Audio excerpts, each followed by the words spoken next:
So you want to be a millionaire? Let's get down to business.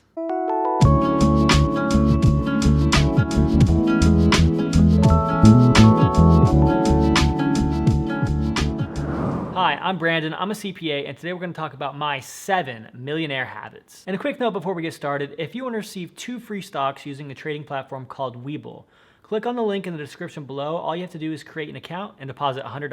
Now let's get on to the video. Being a millionaire takes discipline and a winning mentality. So let's take a look at my top 7 millionaire habits that you should be implementing in your life if you want to be a millionaire. Number 1, be proactive. Being proactive means more than just taking initiative. Being proactive means taking responsibility and accountability for your own life and realizing that you have the power to change anything you want in your life. It's a habit, it's an attitude, and it's a way of life. If you want to be successful, you have to take each and every day and utilize it to its full potential to achieve your goals. And so my biggest recommendation here is don't wait for opportunity, seek it out. Number 2, set goals. It's possible to be busy every moment of the day, but not be very effective. And the best way to combat this is to set goals. And if you're having trouble setting goals, I have 2 recommendations. So my first recommendation is if you can't figure out where to start, what goals to even set, I recommend that you try out as much of life as you possibly can. And so what that means is trying out different hobbies, sports, activities, arts, businesses, jobs, basically whatever you can to figure out what your passion is.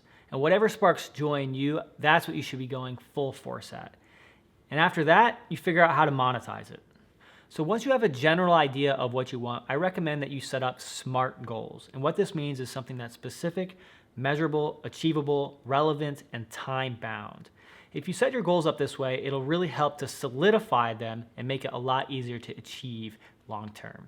Number 3, prioritize. Things that matter most shouldn't be put at the bottom of your to-do list. So it's important to prioritize so that way you can focus on the most important thing in your life and try your very best to forget about the rest of the noise. So I recommend at least once a week focusing on what you want to prioritize, writing a list, and sticking to it. And obviously life can be a little unpredictable and certain things come up in our lives that aren't in our to-do list, not in our plan. But it's important to realize that we have the ability to say no.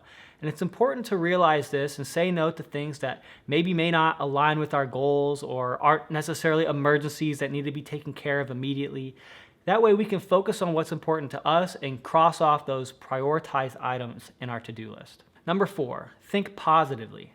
The power of positive thinking has been shown to have many amazing benefits. And the reason for this is because often what we feel on the inside often reflects on the outside and vice versa. So whether you're dealing with family, friends, business partners, coworkers, yourself, really whoever, it's important to try to keep a positive mindset, a positive outlook on life. Not only is it a great morale booster, but it also helps foster and grow those relationships with those people that matter most in our lives. Being positive and thinking win-win in situations will by far get you further in life than thinking negative. It's also really important to have mastery of your emotions and try to be positive even when things aren't looking so great and having this positive outlook. Like I said before, it leads to much better positive outcomes in your personal life, in your family, friends, clients, etc. Number 5, listen. Listening to others is important so that we're able to build and maintain lasting relationships. It's important to not always be the person in the room talking, but rather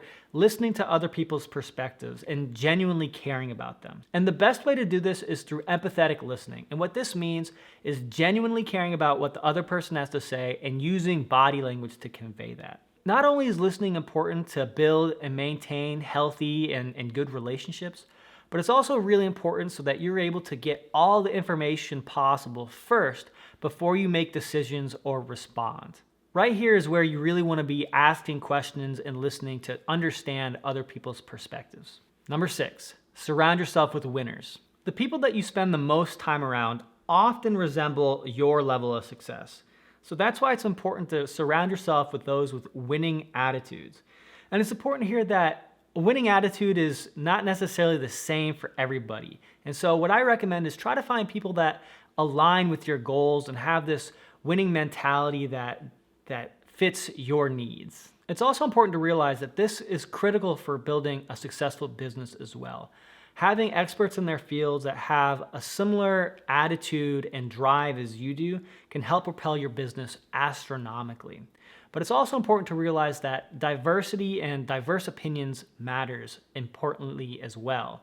This is because having people always agree with you can also be a pretty negative thing. So it's important to have diversity in experience, in skills, in backgrounds, but it's also important to have a fundamental commonality, the winning drive and attitude that can help propel yourself, your business forward.